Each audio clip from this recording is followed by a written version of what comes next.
Alright, ladies and gentlemen, how are you guys doing today on this Friday, June 11th, 2021? Thank you for joining me here tonight for another metallic episode of Music of Destruction, bringing you the best in metal-related content right here on YouTube on one of the only metal channels you'll ever need. If you missed anything in the past week, I want you to click that eye in the upper right corner of the screen. Everything you need is there to get caught up on all my latest content. I'd really appreciate it. If you want me to review anything, make suggestions in the comments section. I don't like slam, deathcore, metalcore, or modern tech death, so please don't request any of that as is. There's no point. Welcome to Metal Album Warfare Fridays, and tonight I'm a bit late on doing this, but we're doing another subscriber request, and this one comes to us from a user named Philistium, and he asked if I would do Archgoat versus Proclamation. He did originally ask for Archgoat versus Necrobode, but I don't own any Necrobode, but I did say, hey, you know what, I do have Proclamation and Archgoat, and he said, cool, man, I'd like to see you compare the two albums from those two bands. So tonight, we're going underground between two war metal elites. In one corner, we have Archgoat, Whore of Bethlehem, and in the other corner, Proclamation with Advent of the Black Omen. Now, Whore of Babylon was released in 2006 on Hammer of Hate Records, and Advent of the Black Omen was also released in 2006 on Nuclear War Now Productions. Now, a lot of people have openly criticized Proclamation, calling them blasphemy clones, and because they hail Ross Bay Cult Eternal, which I think is amazing, and I think that it's amazing that they get a lot of their influences from blasphemy, whereas Archgoat are more on the Finnish side of the war metal spectrum, obviously because Archgoat is from Finland, Proclamation hailing from Spain. But Archgoat are a very unique band as well, but Proclamation is not a blasphemy clone. Contrary to popular criticism, I don't feel that way, which is obviously why I'm a huge fan of Proclamation. And I think that, yes, there is a lot of blasphemy worship here, and I would say that even about Archgoat in a lot of ways. But the good thing about that is that these guys know how to do war metal properly, or bestial black metal if you prefer. And these bands have a certain aesthetic and ideology, and they've got a certain way of executing instrumentally that is extremely unique within the underground black metal genre, and obviously I love war metal, or I wouldn't own any type of music from that genre. But anyway, let's just get into it, shall we? So the first track, we have Archgoat's Invocation versus Proclamation's Evil Blood of Sodomy. Both incredible tracks, fast, frantic, chaotic, bestial, hateful, grim, and downright evil. But Archgoat has a more of a Beherit influence on this album, whereas Proclamation is more just straight up sonic chaos, where there's a bit more melody and slower paced on the Archgoat side of things with this track, but I'm still going to score a point to each band here.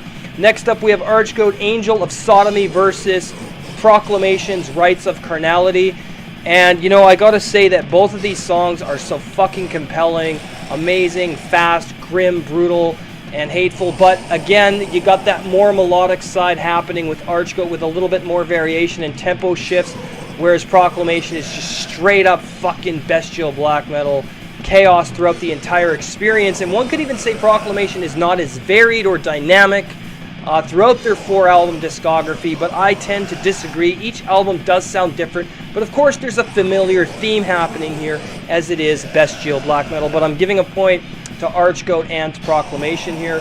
Next up, Archgoat Lord of the Void versus Proclamation's Hecatomb, and again, two war metal classics here, but again, Archgoat has that very intriguing atmosphere going on with the slower pace, and it's a little bit more dynamic than Proclamation's Hecatomb. However, both tracks paint a picture of nothing but evil, darkness, and chaos, and emotionally they're very compelling as well, especially in the riffing and the compositional framework of the drums, the bass, and the vocals, and the arrangements that are happening here. And I think both tracks are amazing, so they're both getting a point there as well.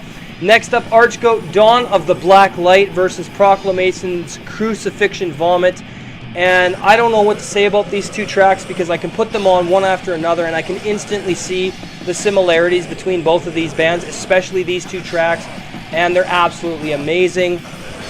So I got to give a point to each there as well. Next up, Archgoat Luciferian Darkness versus Proclamation's Advent of the Black Omen. The title track here from Proclamation is nothing short of amazing and astounding and emotionally and atmospherically compelling, but so is Archgoat's Luciferian Darkness. And I really think that these two bands could do a split together and it would sound absolutely fucking awesome. In fact, I'm surprised they haven't, and if they have, I've never heard about it, and it's not listed on Metal Archives. But it would be cool to see Archgoat and Proclamation do a split album, because the way these two albums go together is really amazing, and there's not much of a contrast where, as I said, Archgoat has more of that Beherit, early black metal, slow black metal influence with a little bit of a depressive overtone, whereas Proclamation is just straight up fucking black metal chaos and speed. But again, both tracks absolutely awesome, so I'm giving a point to each there. Next up, Archgoat, Desecration versus Proclamation, Seed of the Antichrist. Again, very similar in terms of the atmosphere, the composition, the instrumentation. Vocally, they're very different bands, but at the same time, there's a very similar atmosphere going on here between these two acts, and they're two of the best at their craft, so I got to give a point to each there as well.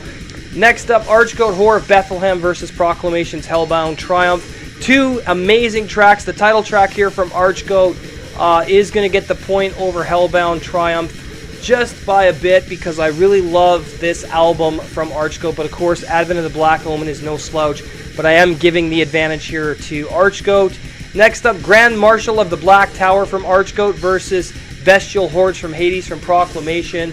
And again, I gotta give the point to Archgoat here, because this is just such an amazing fucking track and I love it to death, and it's not one that I would ever pass on. I don't even skip over anything on the Archgoat side of this, of these two albums. Whereas Proclamation, there is a little bit more of a forgettableness to it, but again, I wouldn't write off anything from Advent of the Black Omen, but again, Archgoat's going to get the point there.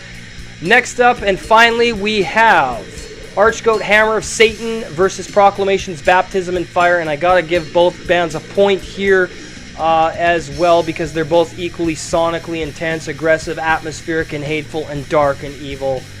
So yeah, both bands did very well in this one, but we're going to add up the scores now, and of course we've got Whore of Bethlehem comes in with 10 points, and Advent of the Black Omen with 8 points. So Archgoat does take the win. Whore of Bethlehem is my favorite album of the two, but again, you cannot go wrong with either of these albums. If you want links to where you can get them, I'll leave them in the description. Actually, I will do that for you guys.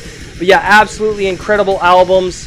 Archgoat takes the win, Whore of Bethlehem by a slight margin, but you can't go wrong with either album.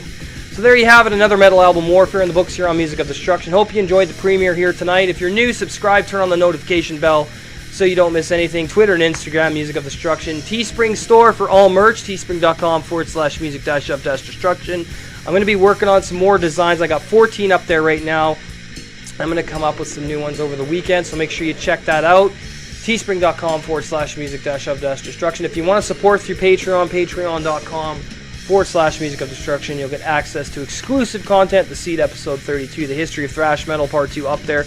Part 3 I'm working on this weekend as well, so expect that to be out by Sunday night. I really do appreciate all the support. Colton James and myself doing our first movie review. We're building the shed this weekend. We're going to be documenting all that for Beyond the Big Screen movie and game reviews. It's going to be awesome. Let's check out a promo he made recently. He really did a good job with this. Let's check it out.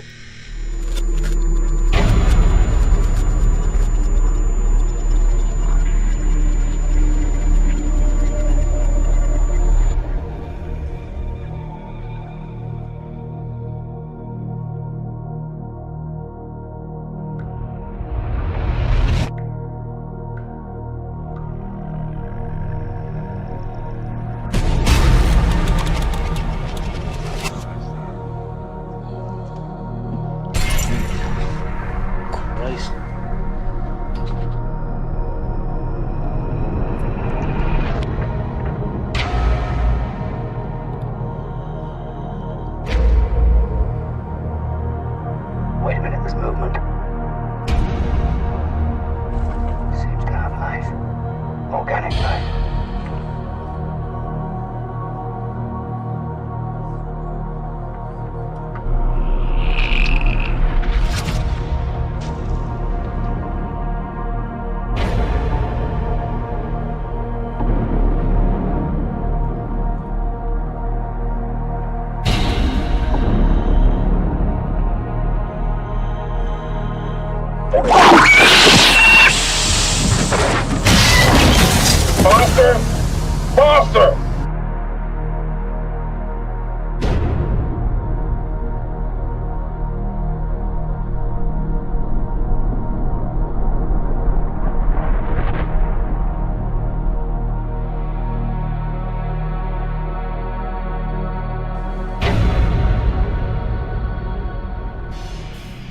And we're back. Thank you guys for watching. Make sure to subscribe, like, comment, share the video. We will see you in the next video. Have an awesome night. Take care for now. Bye-bye.